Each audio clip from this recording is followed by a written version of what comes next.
Hello guys, in this video I will share with you how to move taskbar in Windows. The aim of this method is so that you don't get bored with the appearance of your laptop, or create a new appearance on your laptop or PC. And the Windows that I use on my PC, this is Windows 10. Okay, let's go straight to the tutorial.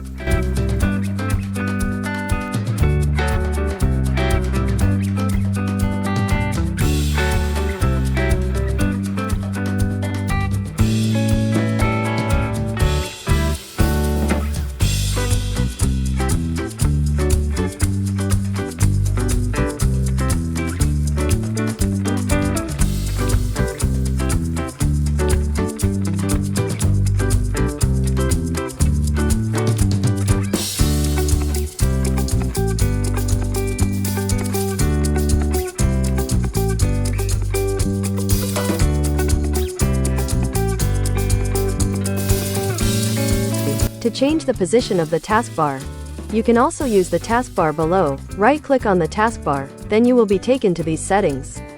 Okay guys, I hope you like this video. Don't forget to click subscribe and press the bell button so you get notifications of the latest videos from this channel.